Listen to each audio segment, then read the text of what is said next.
ഹരേ കൃഷ്ണ. സ്നേഹം നിറഞ്ഞ ശുഭദിനാശംസകൾ. ശ്രീമദ് ഭഗവത്ഗീത അധ്യായം 7 ജ്ഞാന വിജ്ഞാന യോഗം. അതിൽ 25 വരെയുള്ള ശ്ലോകങ്ങളാണ് നമ്മൾ കഴിഞ്ഞ ദിവസം മനസ്സിലാക്കിയത്. ഭഗവാൻ അർജുനനോട് പറയുകയാണ്, ഞാൻ പരമാത്മരൂപേണ സർവ ഹൃദയങ്ങളിലും കുടികൊള്ളുകയാണ്. ഏതു ദേവതയെ ആരാധിക്കാൻ ആഗ്രഹിക്കുന്നുവോ ആ പ്രത്യേക മൂർത്തിയിൽ മുഴുവൻ ശ്രദ്ധയും കേന്ദ്രീകരിക്കത്തക്ക വിധം ഒരാളുടെ വിശ്വാസം ഉറപ്പിക്കുന്നതും ഞാൻ തന്നെയാണ്. അങ്ങനെ വിശ്വാസം ഉറപ്പിച്ച് ഒരു ദേവനെ ആരാധിക്കാൻ മുതിരുന്ന വ്യക്തിക്ക് താൻ ഇച്ഛിക്കുന്നത് കൈവരും. വാസ്തവത്തിൽ ഈ അഭീഷ്ടം നിറവേറ്റുന്നത് ഞാൻ തന്നെയാണ്. മൂഢന്മാരാണ് ദേവന്മാരെ ആരാധിക്കുന്നത്. അവർക്ക് കിട്ടുന്ന ഫലമാകട്ടെ തുച്ഛവും ക്ഷണികവുമാണ്. ദേവന്മാരെ പൂജിക്കുന്നവർ ആ ദേവന്മാരുടെ ലോകങ്ങളിലെത്തും. എൻ്റെ ഭക്തരാകട്ടെ പരമോന്നതമായ എൻ്റെ ധാമത്തിൽ എത്തിച്ചേരുന്നു. ഒരിക്കൽ ഞാൻ അവ്യക്തഗതനായിരുന്നു എന്നും പിന്നീടാണ് വ്യക്തി ആയത് എന്നും ബുദ്ധിയില്ലാത്തവർ വിചാരിക്കുകയാണ്. എന്നെ മനസ്സിലാക്കാത്ത അങ്ങനെയുള്ളവർ അക്ഷയവും അത്യുന്നതവുമായ എൻ്റെ ഉത്കൃഷ്ട സ്വഭാവത്തെപ്പറ്റി തീരെ മനസ്സിലാക്കുന്നില്ല. ബുദ്ധിയില്ലാത്തവർക്കും മൂഢന്മാർക്കും ഞാൻ ഒരിക്കലും പ്രത്യക്ഷനാകുന്നില്ല. യോഗമായ എന്ന എൻ്റെ അന്തരംഗ ശക്തി അവരിൽ നിന്ന് എന്നെ മറച്ചുവയ്ക്കുന്നു. തന്മൂലം അജനും അവ്യയനുമാണ് ഞാൻ എന്ന് അവർ അറിയുന്നതേയില്ല. ഇതുവരെയാണ് കഴിഞ്ഞ ദിവസം നമ്മൾ മനസ്സിലാക്കിയത്. ഇന്ന് 26 മുതൽ 30 വരെയുള്ള ശ്ലോകങ്ങൾ നോക്കാം. ഈ ശ്ലോകങ്ങളിലൂടെ 7-ാം അധ്യായം സമാപിക്കുകയാണ്. 26-ാമത്തെ ശ്ലോകം, വേദാഹം സമതീതാനി വർത്തമാനാനി ച അർജുന ഭവിഷ്യാണി ച ഭൂതാനി മാം തു വേദന കശ്ചന. വേദ അഹം സമതീതാനി, കഴിഞ്ഞുപോയ കാര്യങ്ങളെല്ലാം വേദ ഞാൻ അറിയുകയാണ്. ഭഗവാൻ നേരത്തെ തന്നെ അർജുനോട് പറഞ്ഞു അല്ലേ? 4-ാമത്തെ അധ്യായത്തിലെ ആദ്യ ശ്ലോകത്തിലെ ഭഗവാൻ പറഞ്ഞു. എന്തായിരുന്നു ശ്ലോകം? ശ്രീഭഗവാനുവാച ഇമം വിവസ്വദേ യോഗം പ്രോക്തവാനഹമവ്യയം വിവസ്വാൻ മനവേ പ്രാഹ മനു ഇക്ഷ്വാകവേ അബ്രവീത്. ഭഗവാൻ കൃഷ്ണൻ പറയുകയായിരുന്നു, സനാതനമായി യോഗത്തെ പണ്ട് ഞാൻ സൂര്യദേവനായി വിവസ്വാൻ ഉപദേശിച്ചു. വിവസ്വാൻ മനുഷ്യവംശപിതാവായ മനുവിനും മനു ഇക്ഷാകുവിനും ഉപദേശിച്ചു എന്ന് പറയുകയുണ്ടായില്ലേ? ആ സമയം അർജുനന് സംശയവും വന്നു, ഭഗവാനെ അങ്ങ് പണ്ട് ഉപദേശിച്ചു എന്ന് പറയുകയുണ്ടായല്ലോ, അങ്ങ് ഇപ്പോഴാണല്ലോ ഇവിടെ ജീവിച്ചിരിക്കുന്നത് എന്ന് പറയുകയുണ്ടായി. അങ്ങനെ ഭഗവാൻ പറയുകയാണ്, ഇവിടെ വീണ്ടും അർജുനനോട് വളരെ വ്യക്തമായി പറഞ്ഞു കൊടുക്കുകയാണ്, വേദ അഹം സമതീതാനി, കഴിഞ്ഞുപോയ എല്ലാ കാര്യങ്ങളെക്കുറിച്ചും എനിക്ക് അറിയാം. വർത്തമാനാനി ച അർജുന, ഇപ്പോൾ നടക്കുന്നതും എനിക്കറിയാം അർജുന. ഭവിഷ്യാണി ച ഭൂതാനി, വരാൻ പോകുന്ന ജീവജാലങ്ങളുടെ എല്ലാ കാര്യങ്ങളെക്കുറിച്ചും എനിക്ക് അറിയാം. കഴിഞ്ഞു പോയതിനെക്കുറിച്ചും ഇപ്പോൾ നടക്കുന്നതിനെക്കുറിച്ചും വരാൻ പോകുന്നതിനെക്കുറിച്ചും ജീവജാലങ്ങളുടെ എല്ലാ കാര്യത്തെയും കുറിച്ച് എനിക്ക് അറിയാം. മാം തു വേദ ന കശ്ചിന, ഞാൻ എല്ലാം അറിയുന്നു, പക്ഷേ എന്നെ ആർക്കും അറിയാൻ കഴിയുന്നുമില്ല. ഭഗവാൻ കുരുക്ഷേത്ര യുദ്ധത്തിൻ്റെ അവസാനം യുദ്ധക്കളത്തിലേക്ക് പോകുന്ന വഴിക്ക് ഗാന്ധാരി ദേവി ഭഗവാനെ ശപിക്കുന്ന ഒരു രംഗമുണ്ട്. ആ രംഗത്തിൽ ഭഗവാൻ പറയുന്നു, ദേവി, എനിക്ക് അതിനെക്കുറിച്ച് അറിയാം. ഈ വർഷങ്ങൾക്കു ശേഷം യാദവകുലം മുടിഞ്ഞു പോകും എന്നുള്ളത് എനിക്കറിയാവുന്നതാണ്. അതിനെ ഞാൻ തന്നെയാണ് മുടിക്കുന്നത് എന്ന് ഭഗവാൻ പറയുന്നു. അത്രയും കൃത്യമായി വരാൻ പോകുന്നതും അതിന് ശേഷമുള്ളതുമായ നടക്കുന്നതുമായ കാര്യങ്ങളെല്ലാം പറയുന്നുണ്ട്. കപില മഹർഷിയുടെ ജനനവും അദ്ദേഹം ശ്രീമദ് ഭാഗവതത്തിൽ നേരത്തെ പറഞ്ഞിരുന്നു. ഞാൻ കപിലനായി വരും, അങ്ങേക്ക് ജനിക്കുമെന്ന് പറയുകയുണ്ടായിരുന്നു. അങ്ങനെ കഴിഞ്ഞ കാലങ്ങളെക്കുറിച്ചും വരാൻ പോകുന്നതിനെക്കുറിച്ചും എല്ലാം തന്നെ എനിക്ക് മനസ്സിലാകും അർജുന. പരമപുരുഷനായിട്ടുള്ള ഞാൻ പണ്ട് ഉണ്ടായതും സംഭവിക്കുന്നതും മേലിൽ വരാൻ പോകുന്നതുമായ എല്ലാത്തിനെക്കുറിച്ചും അറിയുന്നു. എല്ലാ ജീവാത്മാക്കളും എനിക്ക് സുപരിചിതരാണ്, പക്ഷേ എന്നെ ആർക്കും അറിയാൻ സാധിക്കുന്നില്ല എന്നാണ് പറയുന്നത്. ഭഗവാൻ മായ എന്ന ജനലിൽ ഒട്ടിച്ചിരിക്കുന്ന ഫിലിം, ജനലിലൊരു ഫിലിം ഒട്ടിച്ചിരിക്കുകയാണെങ്കിൽ നമ്മൾ അകത്തുനിന്ന് നോക്കിക്കഴിഞ്ഞാൽ പുറത്ത് നടക്കുന്നത് എല്ലാം നമുക്ക് കാണാൻ പറ്റും അല്ലേ? പക്ഷേ പുറത്തുള്ളത് ഒന്നും അകത്തേക്ക് കാണാനും പറ്റില്ല. അങ്ങനെയാണ് ഭഗവാനും മായയും നമ്മളും നിൽക്കുന്നത്.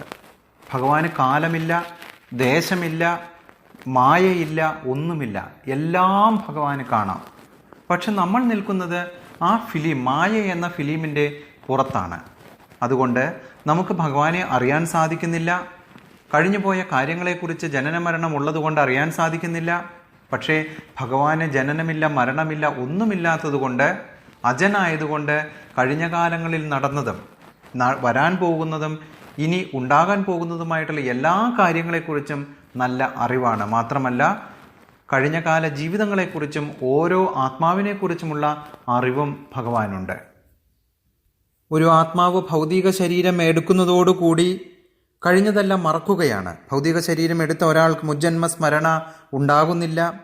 വരും ജന്മത്തെക്കുറിച്ചോ ഈ ജന്മത്തിൻ്റെ ഫലത്തെക്കുറിച്ചോ അയാൾക്ക് പ്രവചിക്കാൻ സാധിക്കുന്നില്ല. ഭൂത ഭാവി വർത്തമാനങ്ങൾ അയാൾക്ക് ആജ്ഞയങ്ങളായി തീരുകയും ചെയ്യുകയാണ്.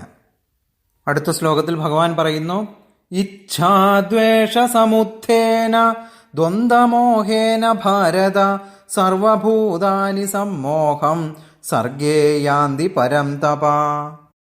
ഇച്ഛാദ്വേഷസമുത്ഥേന, ഇച്ഛാദ്വേഷസമുത്ഥേന, ഇച്ഛാദോഷം എന്നിവ കൊണ്ടും, ദ്വന്ദ്വമോഹേന ഭാരത, ദ്വന്ദ്വമോഹങ്ങൾ കൊണ്ടും, സർവഭൂതാനി സമ്മോഹം, എല്ലാ ജീവജാലങ്ങളും സമ്മോഹത്തിന് അടിമപ്പെടുകയാണ്. സർഗേ യാന്തി പരം തപ. ഹേ പരന്തപനായിട്ടുള്ള അർജുന, ശത്രുനാശകനായിട്ടുള്ള അർജുന, എല്ലാവരും തന്നെ സമ്മോഹത്തിന് ജനനത്തോടുകൂടി അടിമപ്പെടുകയാണ്. ഇവിടെ പരം തപ എന്ന് ഭഗവാൻ അർജുനനെ വിളിക്കാൻ കാരണം, അർജുനന് തീർച്ചയായും എല്ലാ ശത്രുക്കളും എന്ന പോലെ ഈ ഇന്ദ്രിയ വിഷയങ്ങളും ശത്രുക്കൾ തന്നെയാണ്. മറ്റ് സാധാരണ ശത്രുക്കളെ നിഗ്രഹിക്കുന്നത് പോലെ തന്നെ അർജുനന് ഇതിനെയും നിഗ്രഹിക്കാൻ സാധിക്കും എന്നുള്ളത് കൊണ്ടാണ് ഭഗവാൻ അർജുനനെ പരം തപ എന്ന് പറഞ്ഞുകൊണ്ട് ഇവിടെ സംബോധന ചെയ്യുന്നത്.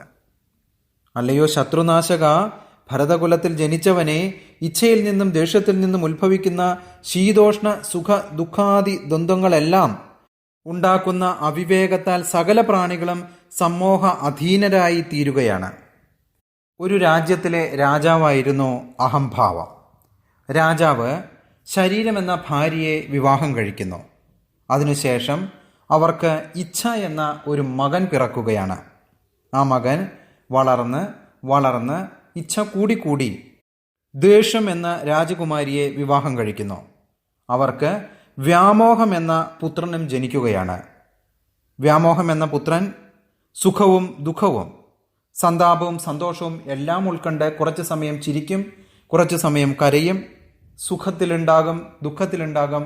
അങ്ങനെയുള്ള ആ വ്യാമോഹം എന്ന പുത്രനെ അഹംഭാവം എന്ന മുത്തച്ഛൻ താലോലിച്ച് വളർത്തി വലുതാക്കിയെടുക്കുകയാണ്. വളരെ ഓമനിച്ച് വളർത്തുന്നു മുത്തച്ഛനായിട്ടുള്ള അഹംഭാവം. അങ്ങനെ അവൻ രാജ്യത്തിലെ മന്ത്രിമാരായ ധൈര്യത്തിൻ്റെയും ഇന്ദ്രിയ നിഗ്രഹത്തിൻ്റെയും ശത്രുവായി തീരുകയാണ്. മന്ത്രിമാർ കാണുന്നത് പോലും ആ ധൈര്യത്തിനെയും ഇന്ദ്രിയ ആഗ്രഹത്തെയും ഒഴിവാക്കിക്കൊണ്ട് അഹംഭാവം എന്ന മുത്തച്ഛൻ വളർത്തിയ വ്യാമോഹം എന്ന പുത്രൻ വലുതാവുകയാണ്. മദ്യശാലയിലെത്തി അസന്തുഷ്ടി എന്ന വീഞ്ഞു കുടിച്ച് മതോന്മത്തനായി ലഹരിയിൽ മയങ്ങി ഇന്ദ്രിയ സുഖങ്ങളുടെ കൊട്ടാരത്തിൽ കാമ കന്യകമാരുമായി കേളികളാടി അവൻ സുഖമായി ജീവിക്കുന്നു. അവനെ അവൻ്റെ മുത്തച്ഛൻ അഹങ്കാരം പ്രോത്സാഹിപ്പിച്ചുകൊണ്ടേയിരുന്നു. അങ്ങനെ നടക്കുന്ന സമയത്താണ് ചിലർ അവനെ രാജഗുരുവായ ഭക്തിയെ കാണുന്നതിന് പ്രേരിപ്പിക്കുന്നത്. എന്നാൽ ഭക്തിയിൽ, രാജഗുരുവിൽ സംശയം വളരുകയാണ് അവന്. താൻ ചെന്നാലും തന്നെ നേരെയാക്കാൻ ഭക്തിക്ക് സാധിക്കുമോ? ഭക്തി ഉള്ളതാണോ? ഈ രാജഗുരു പറയുന്നതെല്ലാം ശരിയാണോ എന്നുള്ള സംശയങ്ങൾ. അങ്ങനെ സംശയത്തോടെ രാജഗുരുവിൻ്റെ കണ്ണിൽപ്പെടാതെ ദുഷ്കർമ്മങ്ങൾ ചെയ്ത് സ്വയം നശിക്കുകയാണ് വ്യാമോഹത്തോടു കൂടിയ ഈ മകൻ. ഇതാണ് നമ്മുടെ എല്ലാവരുടെയും ജീവിത അവസ്ഥ. ഭഗവാൻ അർജുനനോട് പറയുന്നു, എല്ലാ ജീവജാലങ്ങളും ജനനൻ മുതൽക്കേ രാഗദ്വേഷങ്ങളാകുന്ന ദ്വന്ദ്ങ്ങളാൽ വ്യാമോഹിതരാണ്.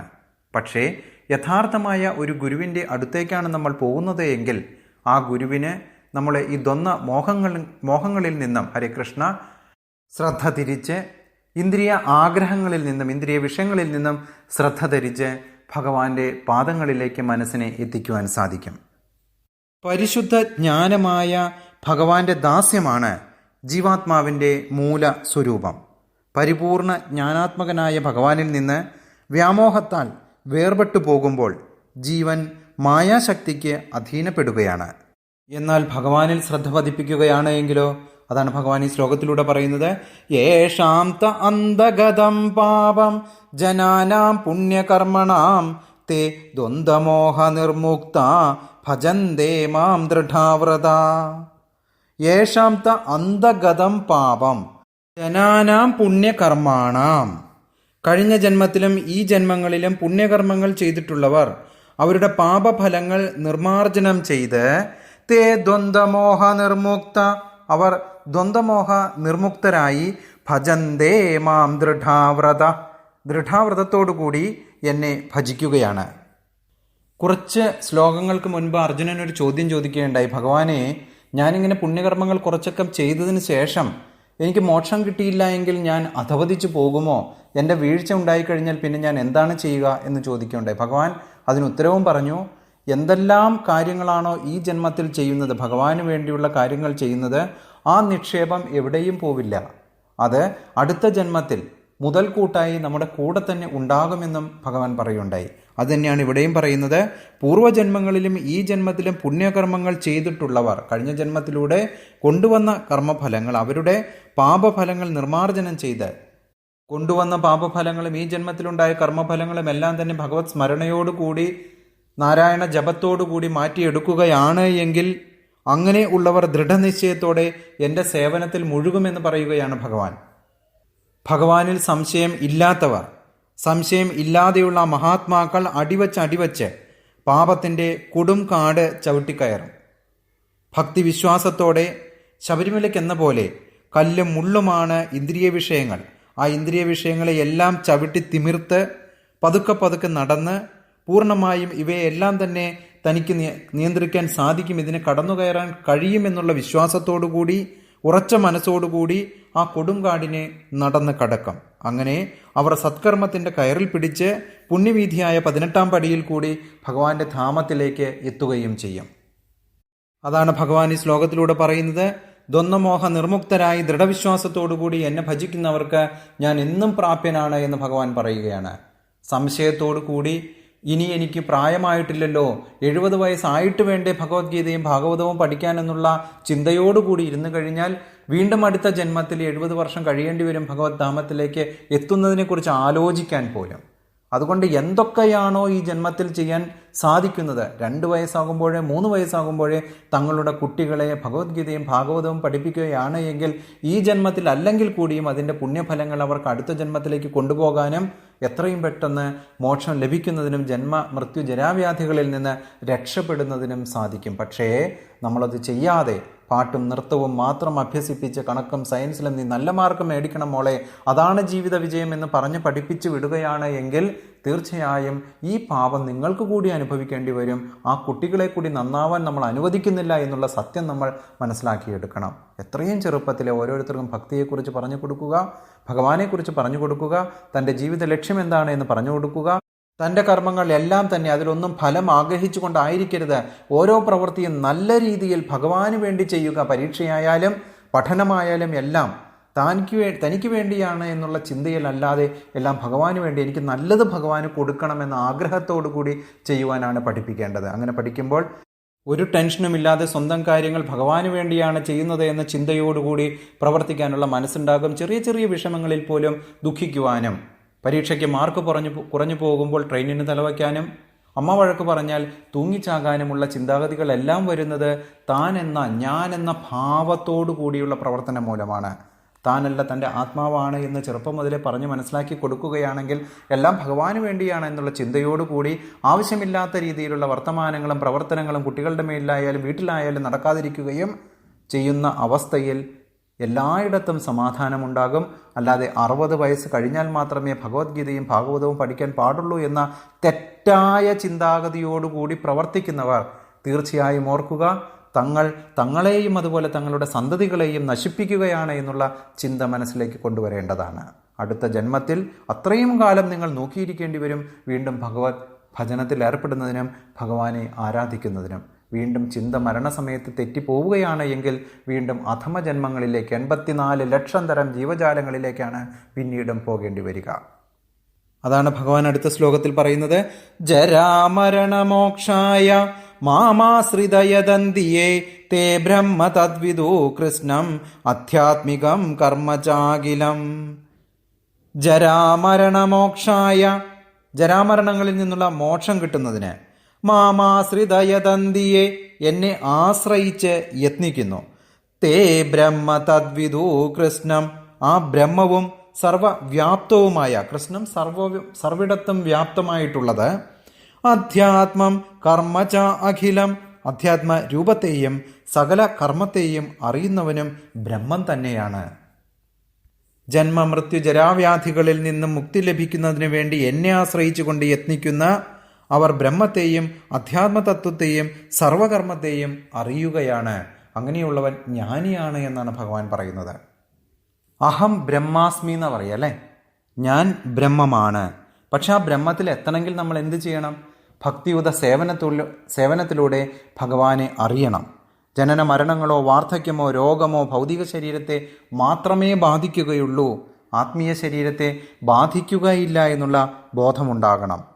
ഭഗവാൻ അടുത്ത ശ്ലോകത്തിൽ പറയുന്നു, സാധിഭൂതാദി ദൈവം മാം സാധിയജ്ഞം ചയേ വിദു പ്രയാണകാലേ അഭിചാമാം തേ വിദുർയുക്തചേതസ.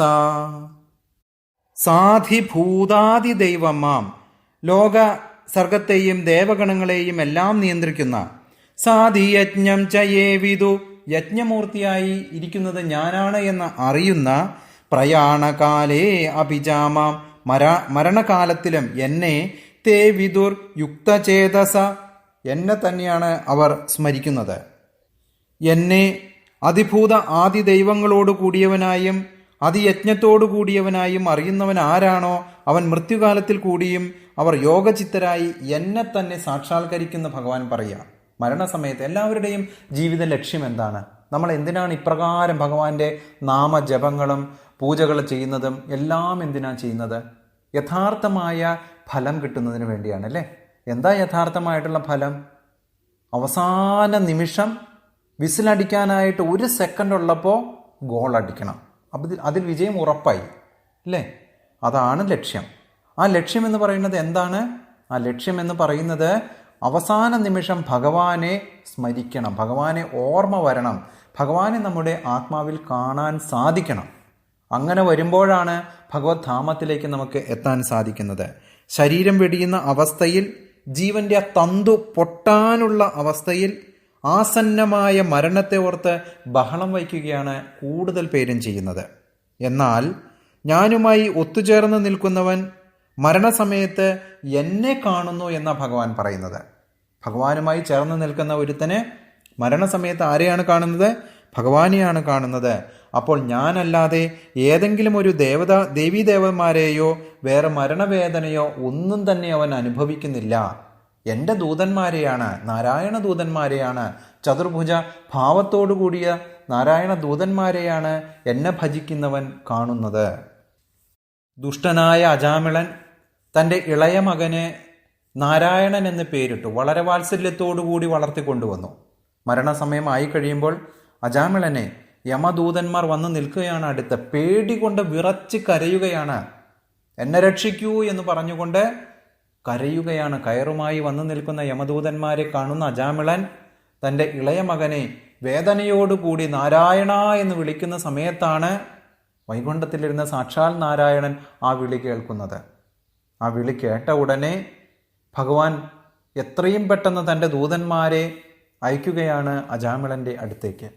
ആ യമദൂതന്മാർ പേടിച്ച് വിറച്ചു നിൽക്കുന്നു നാരായണ ദൂതന്മാരെ കാണുന്ന അവസ്ഥയിൽ.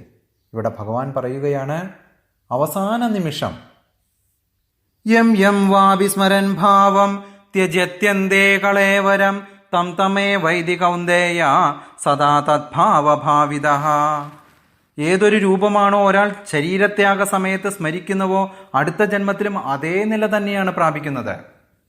ശ്രേഷ്ഠനായ ഭരതൻ ഖണ്ഡകി നദിയിൽ സ്നാനം നടത്തുന്ന സമയത്ത് പ്രസവിച്ച മാനിൽ നിന്ന് കിട്ടുന്ന കുഞ്ഞിനെയും വളർത്തിക്കൊണ്ട് തൻ്റെ മരണസമയത്ത് ആ മാൻകുട്ടിക്കുണ്ടാകുന്ന വേദനയെക്കുറിച്ച് ഓർത്തുകൊണ്ട് മരിക്കുന്നതിനാൽ അടുത്ത ജന്മത്തിൽ ഒരു മാനായി മാറുകയാണ്.